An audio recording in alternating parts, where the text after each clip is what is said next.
As you can probably tell, I love books, I love to read, and I kind of end up reading a lot of books for this channel. So I want to share with you the absolute best books related to game design I've read that will not only make your games better, but give you amazing insights into every other game you play. I'm going to be showing off a lot of books, but I think there's a few books in particular that are essential reads. And this first book you may have heard of already. The Art of Game Design by Jesse Schell. To get into the author a bit, Jesse Schell was a Disney Imagineer who designed and programmed early VR games for Disney Quest in the mid-90s, and moved on to leadership positions on Disney MMOs like Toontown Online, Pirates of the Caribbean Online, and Pixie Hollow Online. Since then, he became a faculty member at Carnegie Mellon and founded his own studio, Schell Games, that makes a bunch of games for hire, most notably Among Us 3D, but I see this Kurska's that YouTube channel with the funny birds. This bad boy is gonna teach you everything you need to know about game design. Kind of. Sort of? I mean, it's a little complicated. I'll let Jesse Schell explain it. At present, there is no unified theory of game design, no simple formula that shows us how to make good games. So what can we do? We have our own patchwork of principles and rules, which, less than perfect, allows us to get the job done.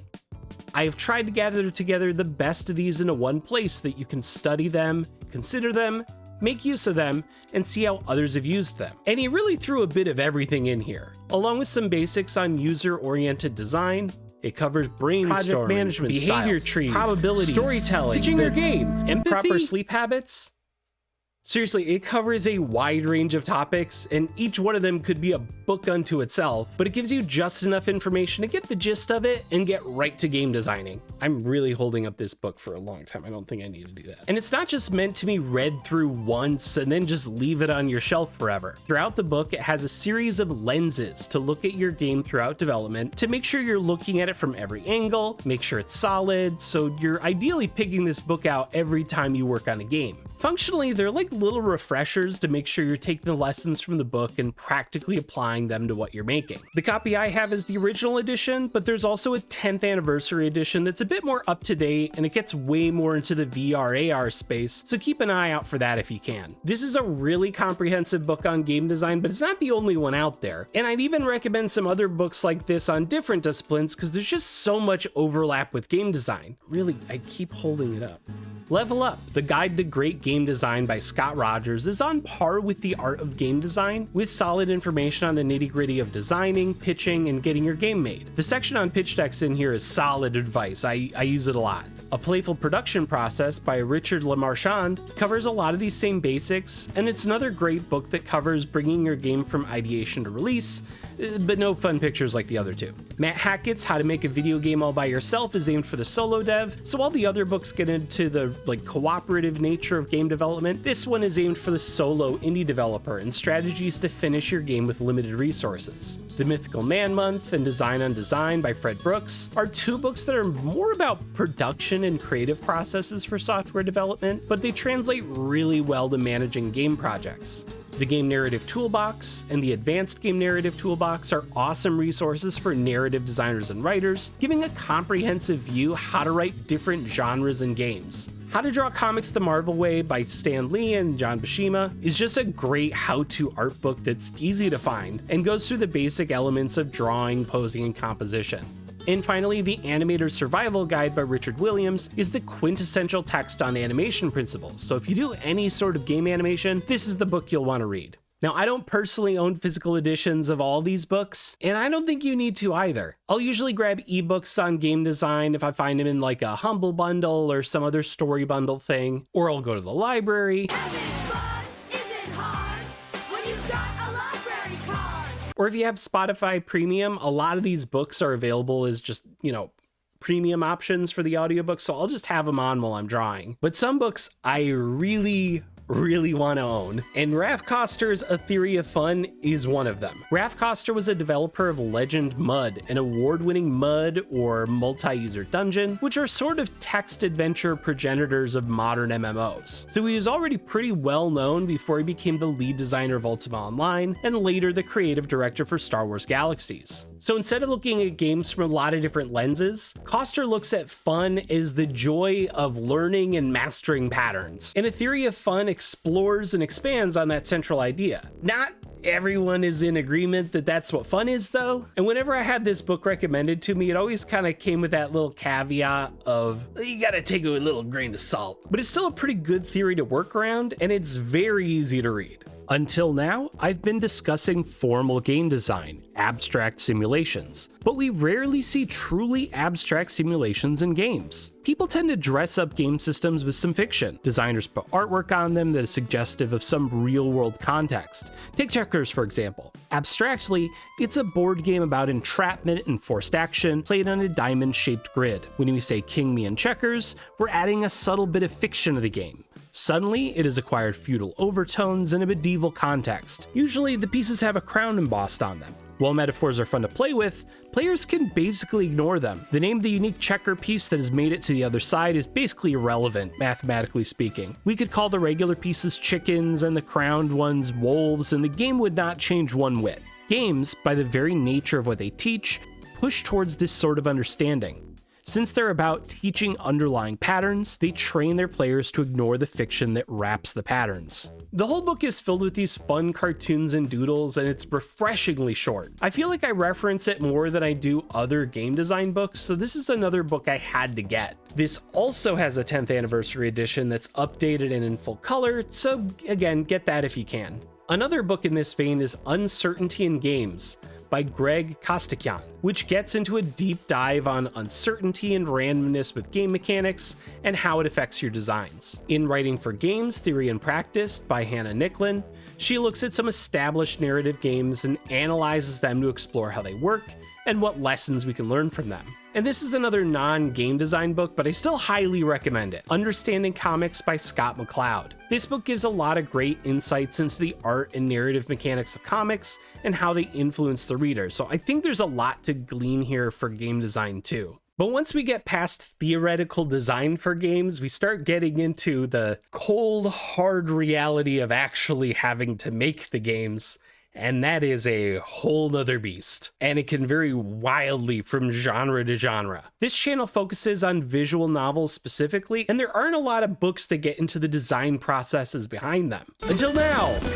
This video is sponsored by Lost in Cult's Val Design Works. Lost in Cult, the creator of design work books like Outer Wilds, Immortality, and Citizen Sleeper, have recently launched Val Design Works. Made in collaboration with Sukeban Games, this is a deep dive into the acclaimed visual novel Valhalla Cyberpunk Bartender Action. This isn't just an art book, although it includes plenty of art. It's a deep dive into Valhalla's development, including exclusive interviews with writer-programmer Fernando Damas, artist-designer Christopher Ortiz, and composer Michael Kelly, with a collection of highlights from the daily Valhalla blog posts. This is the most comprehensive book on a visual novel's development I've ever seen, so don't tell Lost in Cult, but I would have bought it anyway. Even without the promo code Visual Novel Design that gets you 5% off of Val Design Works and everything else in their store. The campaign runs from April 10th and closes on June 5th. The deluxe edition, which is available to pre-order as a timed campaign exclusive, is a beautiful hardcover variant with a series of signature posters, in-fiction flyers, art cards, and 4 enamel pin badges, but who cares,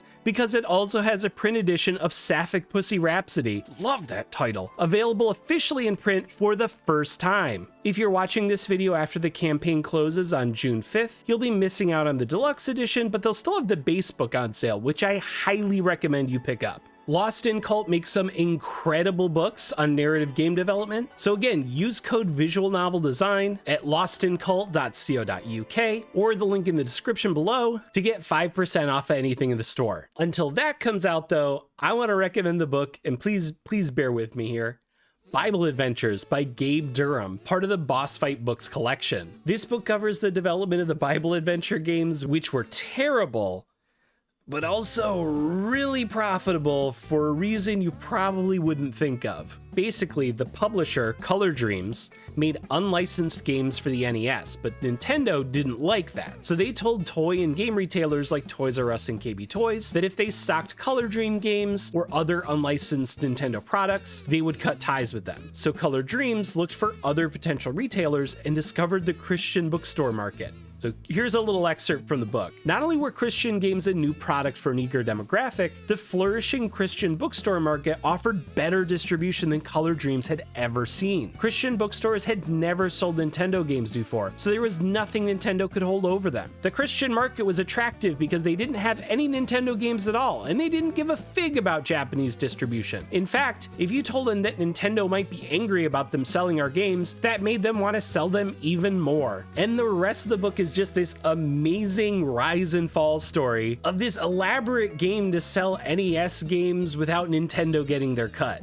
And I love books like this because suddenly we're not just looking at the games, we're looking at the markets that demand them, the business interests that invest in them, the workers that make them, and the influence they have on the world at large. The publisher, Boss Fight Books, has books written by different authors that approach the games in a variety of different ways, getting either into game analysis, the history of development, their personal history with the games, the impacts of the game on the world at large, and specifically, the Spelunky book is written by the creator of Spelunky, so that's something. This is a pretty solid publisher, so I think any one of the 40-ish books they have out is probably worth reading. Now, I've only read the Shadow of the Colossus, Katamari Damacy, and Bible Adventures books so far, but this is a backlog I'm slowly making my way through. And here's some other books that are like this that are worth reading. Masters of Doom by David Kushner goes over the careers of John Carmack and John Romero, and it's another really interesting look into game development. Another book that I liked way more than I expected was The Video Game Industry Does Not Exist by Brendan Coe, which makes the case that we shouldn't be looking at games as an extension of the tech industry, but as a form of the arts,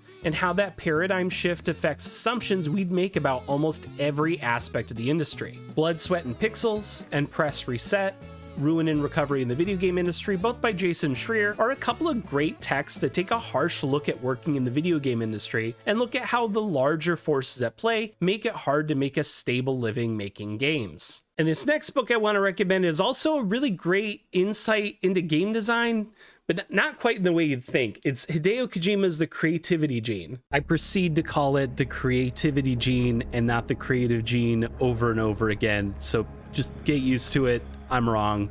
Bleh. Hideo Kojima is the creator of the Metal Gear and Metal Gear Solid franchises, the Death Stranding franchise, PT, Snatcher, and Policenauts. I love this guy. But he also loves to read and watch movies, so I know we'd be best friends. So Creativity Gene is a collection of essays and articles that he's written on just like books and movies he likes. If you're coming into this book expecting he's going to be revealing the secrets of his mind, you're gonna be pretty disappointed. But if you really want to learn how much a young Japanese boy loved reading novelizations of Columbo episodes, oh boy, this is the book for you. Honestly though, I find books like this fascinating because it's a chance to see how creators you love are influenced by the works that preceded them. Sometimes you need to read between the lines to see how Kojima's favorite books and movies affected his work as a game designer, but sometimes he just lays it out for you, like he did with Trevanian's novel Shibumi. Whether by simple coincidence or not, the Metal Gear Solid series shares several major similarities to Shibumi's world. CQC, the cutting-edge martial art adopted in MGS3, has commonalities with the naked kill discipline described in Shibumi.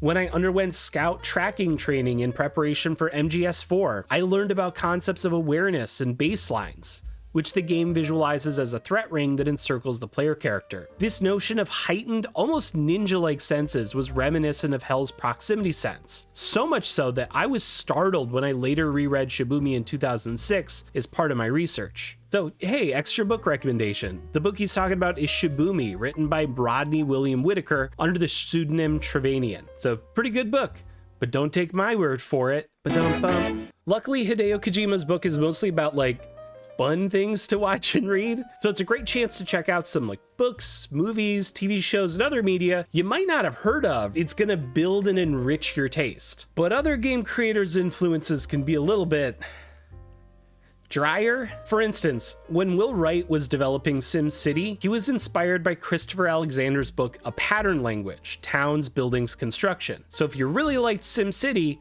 that's a book you should check out. But honestly, like, I'm not the biggest SimCity fan, so I really only picked through it. It's 1,100 pages long, and it's volume 2 in a series. But it's great for picking up just like a few articles at a time, just, leisurely going through, because it's just got little gems peppered everywhere. My favorite I've stumbled on so far is probably Child Caves, which sounds insane, but like, yeah, kids make little forts, and yeah, I guess that should be part of architectural language. Flow by Mihai Csikszentmihalyi, yeah, that's how that's pronounced, is the titular psychology book behind the concept of the flow state, which is the sweet spot between skill and challenge that keeps players engaged and in the zone. A professor of physics who is an avid rock climber described his state of mind while climbing as follows: "It is as if my memory input has been cut off. All I can remember is the last 30 seconds, and all I can think ahead is the next 5 minutes." The Design of Everyday Things by Don Norman is another book game creators recommend a lot, specifically because it covers everything you need for effective UX design by looking at the objects you interact with day to day. Steal Like an Artist by Austin Kleon is a book about how to be inspired by and build on the work of others in a way that lets you build your skills and show deference to the artists that came before you. Half the book is like little phrase-driven motivational posters, so it's a pretty easy read. Now, these are all the game design books that I think are the best that I've read so far. I still have a lot of books in my backlog, and I'm still constantly looking out for new and interesting books to read. So if you want to recommend a book that I haven't shown in this video, make a comment below and see how these books influenced me to make these other videos.